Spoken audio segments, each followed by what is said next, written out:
Welcome back नाज़रीन। और यहाँ जो है बहुत ही इंपॉर्टेंट चीज़ के ऊपर डिस्कशन हो रही है, सर का दर्द, यानी कि माइग्रेन भी और मुख्तलिफ़ किस्म के जो सर के दर्द होते हैं अक्सर लोगों को होता है। और ये बहुत ही ख़तरनाक चीज़ होती है, इसलिए कि इंसान बेचैन हो जाता है, बहुत ज़्यादा चिड़चिड़ा हो जाता है, इसी से फिर झगड़े भी हो रहे होते हैं घरों में, और भी बहुत सारे मसले मसाइल क्रिएट हो जाते हैं। तो क्यों ना इसका हल हर्बल में हम तलाश करें, और आप लोगों को कुछ रेमेडीज़ हैं जो बताने जा रहे हैं। तो जी चलते हैं, स्टार्ट करें। जी गुलजार भाई, बाज़ लोगों को जिस तरह अभी हमने डिस्कस किया है कि खुशबू बदबू किसी भी चीज़ से सर दर्द भी होता है और छींकें शुरू हो जाती हैं, जी रेशा आना शुरू हो जाता है, पानी की तरह आना शुरू हो जाता है, आंखों से भी पानी आ रहा होता है, बुरा हाल हो जाता है, और सर भी दर्द कर रहा होता है, गले में भी दर्द हो रहा होता है। तो ऐसी सूरत में आपने लेना है ये गाउजुबान के पत्ते।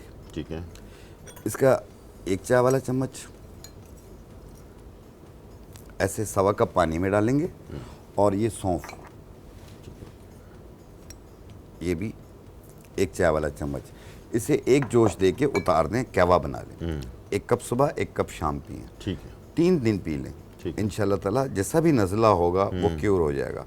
फिर उसके बाद अगले महीने फिर करें, या जब भी ऐसा हो तो हर महीने 3 दिन करें आप। आस्ते आस्ते ये एलर्जी की शिकायत ही आपकी ख़त्म हो जाएगी। ठीक है। जो एलर्जी की ज़रूरत नहीं होगी, जब ठीक हो गए तो बंद कर दीजिए। एलर्जी की वजह से जो होता है, ये एलर्जी की वजह से किसी भी चीज़ की खुशबू हो, परफ्यूम हो, किसी भी चीज़ से हो, धूल मिट्टी हो, उससे अगर आपको हो रहा हो। दूसरा, माइग्रेन पेन जो होता है उसे क्योर करने के लिए, जो आपको दिल भी ख़राब हो रहा होता है, मतली कर रहा होता है, इसके अलावा सूरज की रोशनी से, बल्ब की रोशनी से, इससे भी उनको दर्द में इजाफा हो जाता है, बेचैन हो जाते हैं, तो इसलिए वो लाइटें बंद कर देते हैं। तो ऐसी सूरत में ये लेवेंडर के फूल हैं, इसे इस्तेखुद्दूस कहते हैं, उर्दू में इस्तेखुद्दूस है, इंग्लिश में इसको लेवेंडर के फूल कहते हैं। इसकी एक चाय वाली चम्मच, और इसके अंदर हम डालेंगे सौंफ। ठीक है। एक चाय वाली चम्मच, इसे जोश दे के कहवा बना लें। ठीक है। और रात को सोते वक्त एक टाइम रोज़ाना पिएं। ठीक है। आप देखिएगा, इसको कंटिन्यू इस्तेमाल करना है। अगर आपकी नाक बंद हो, गले में रेशा आ रहा हो, दायमी नज़ला हो, कान बंद हो रहे हो, ये उसके लिए भी बेहतर है, माइग्रेन के लिए भी बेहतर है। सर दर्द का, यानी आधे सर का जो दर्द है उसे ख़त्म कर देती है। ठीक है। और इंशाल्लाह ये कुछ अर्सा यूज़ करें, जब ठीक हो गए तो छोड़ दें, क्योंकि ये महीना 40 दिन में क्योर हो जाता है, परमानेंट फ़ायदा हो जाता है, और फ़ायदा आपको पहले दिन से ही होगा। जब अगर दोबारा माइग्रेन का जैसे आता है ना, एक दौरा आता है, तो वो थोड़ी देर के लिए होगा, 2-4 मिनट 5 मिनट के लिए होगा, खुद ख़त्म हो जाएगा, खुद ख़त्म हो जाएगा। ठीक। और अगर आपको दर्द हो रहा हो, आप उस टाइम पे भी इसका कहवा बना के पी सकते हैं। इस्तेखुद्दूस और सौंफ, इसका कहवा बना लें। ठीक है। और एलर्जी के लिए जैसे छींकें, बलगम वगैरह बहुत आ रहा हो, तो उस सूरत में आपने गाउजुबान के पत्ते और सौंफ, इसका कहवा बना के पी लें। बहुत ईजी है, ये घर पे बनाएं। 1.25 कप पानी में डाल लें, बॉइल करके 1 कप कर लें, 1 कप कर लें। ठीक है। और छान के ये पी लें। ठीक है। ये एक टाइम, जो एलर्जी वाली है ये 2 टाइम पीनी है, और जो माइग्रेन वाली है इसे 1 टाइम पीनी है। दूसरा, आपको ब्लड प्रेशर हो जाता है, आप बहुत सारी मेडिकेशन भी ले रहे हैं, ब्लड प्रेशर की वजह से भी सर दर्द होता है, एंजाइटी भी हो रही होती है, डिप्रेशन भी हो रही होती है, ये उसको भी क्योर करेगी। जो अब मैं बना रहा हूँ ये सफूफ बनेगा। ठीक है। ठीक है। लेकिन अपने डॉक्टर की दवाएं जारी रखनी है, उसको रोकना नहीं है, उसको छोड़ना नहीं। ये तमाम तबके के लोग, इसे ब्लड प्रेशर का मरीज़ और शुगर का मरीज़ दोनों इस्तेमाल कर सकते हैं। तो आपने जो सबसे पहली चीज़ लेनी है वो है असरोल बूटी, इसे छोटी चंदन भी कहते हैं, असरोल। ये इसका पाउडर है, इसका वज़न हम लेंगे 50 ग्राम। ठीक है। ये है मगज़ धनिया। मगज़ धनिया, ये दिमाग के लिए बहुत बेहतर है। मगज़ धनिया, ये दाल की तरह होती है बिल्कुल। तो इसको थोड़ा सा करीब से एक दफ़ा दिखा दीजिएगा कैमरे में ना, मैं हाथ से भी निकाल कर दिखा। ये बिल्कुल दाल की तरह होती है, मगज़ धनिया। ये धनिया के अंदर का मगज़ होता है। अक्सर पंसारी वाले ना साबुत धनिया दे देते हैं, वो गोल वाला धनिया नहीं होता, गोल वाला। ये होता है बिल्कुल दाल की तरह, बारीक दाल जैसे होती है ना अपना, उसकी तरह का। ये जैसे मसूर की दाल, मसूर की दाल की तरह की। मसूर की दाल लाल होती है, ये येलो होती है और थोड़ा छोटे साइज में होती है। ठीक है। सब स्माइल होता है। हाँ, सब स्माइल होती है। ठीक है। ये साबुत है, ये इसका पाउडर है, इसका वज़न भी 50 ग्राम हमने लिया। और ये सौंफ, ठीक है, जो आप, ये इसका पाउडर है, इसका वज़न भी 50 ग्राम लिया।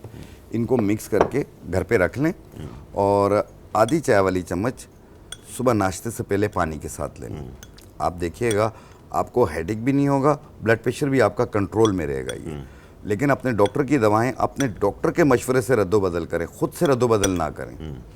कभी कभी लोग कुछ चीज़ें यूज़ करके ना कहते हैं यार कि अब बस ये इस्तेमाल करना शुरू किया, अपनी दवाएं छोड़ दी हैं, ऐसा कभी ना करें। सही। मुआलिज आपको बेहतर समझा हुआ होता है, वो आपको मशवरा देगा कि कौन सी दवा को कितनी मिकदार में कम करनी है, बढ़ानी है, जो भी करनी है वो बता। अच्छा, ये दिन में सिर्फ एक टाइम इस्तेमाल करना है, आधा चाय का चमचा? आधा चाय का चम्मच एक टाइम रोजाना, ठीक है। ये काफ़ी है इंशाल्लाह। आप देखें इससे ब्लड प्रेशर एकदम कंट्रोल में सुबह आना वो शुरू भी हो नहार जाएगा। मुंह ना? सुबह निहार मुंह, ठीक है। और अगर बीपी लो हो रहा हो तो आपने 4 दाने आलू बुखारा और 1 चाय वाली चम्मच सौंफ 1 गिलास पानी में डालें, थोड़ी देर के लिए इसे रख लें ताकि ये उसमें मेल्ट हो जाए। हाँ। फिर इसे चम्मच के साथ शेक करें और छान लें और वो पी लें। आप इसी टाइम पे या थोड़ी देर के बाद देखेंगे आपके अंदर एनर्जी आना शुरू होगी, आपका जो लो बीपी है वो बुलंद होना शुरू हो जाएगा, नॉर्मल होना शुरू हो जाएगा। ये प्रेगनेंसी की सूरत में भी आप आलू बुखारा और सौंफ इस्तेमाल कर सकते हैं। हाँ, इसका क्योंकि कोई उसमें ये साइड है इफेक्ट नहीं है कि बीपी लो रहने लगता है, तबीयत गिरी रहने लगती है, खून की कमी हो रही होती है, निढाल हो रहे होते हैं, बिल्कुल। दिल वॉमिट कर रहा होता है, वो सब सही हो जाता है ठीक इससे। ठीक ठीक ठीक। तो यानी कि इसको जो आलू बुखारा और सौंफ वाला पानी वो हर है, इंसान उसको लो बीपी के लिए, प्रेगनेंसी के दौरान भी आप उसको ले सकते हैं। लो बीपी के लिए है, और हाई बीपी के लिए जो अभी हमने बताया था, जिन लोगों का ब्लड प्रेशर हाई रहता है और उसकी वजह से भी रोज़ाना रात में अक्सर ख़ास तौर पर मैंने देखा है, जिन लोगों का बीपी हाई होता है उनको रात में सर में दर्द और फिर सुबह उठते हैं तो बहुत शदीद दर्द रहता है, जिस्म में दर्द होता है, चिड़चिड़ाहट बहुत ज़्यादा होती है। तो ऐसे लोगों के लिए, हाई बीपी वालों के लिए जो फार्मूला बताया है उसको हम एक दफ़ा फिर रिपीट कर देते हैं, तो इससे ज़रूर नोट कर लें। जी, इसमें जो सबसे पहली चीज़ हमने डाली है वो है असरोल बूटी, इसे छोटी चंदन भी कहते हैं। ठीक है, ये 50 ग्राम, ये 50 ग्राम लिया आपने। मगज़ धनिया, जी, मगज़ धनिया ये भी 50 ग्राम लिया, और सौंफ ये भी 50 ग्राम लिया, मिक्स कर लिया और पाउडर बना लिया। आधी चाय वाली चम्मच सुबह निहार मुँह रोज़ाना पानी के साथ। ठीक है। हमारे पास कॉलर हैं मोहम्मद गुजर खान से। जी, अस्सलाम वालेकुम। वालेकुम सलाम, गुलजार साहब क्या हाल है? जी अल्हम्दुलिल्लाह, बिल्कुल खैर खैरियत है जी। बड़े अच्छा प्रोग्राम है आपका। मैंने 2 चीजें पूछनी थी आपसे। जी जी, पूछिए। एक तो शुगर है और दूसरा आप पाँव सुंद हो जाते हैं शुगर की वजह से, कोई अच्छी सी दवाई बताएं ताकि मेरा ये मामला जो है हल हो जाए। शुगर कंट्रोल में है आपकी? ये शुगर कंट्रोल में कभी कभी 2 से ऊपर हो जाती है, 2.5 भी चली जाती है, 3 भी हो जाती है। हाँ, नहीं होनी चाहिए ना।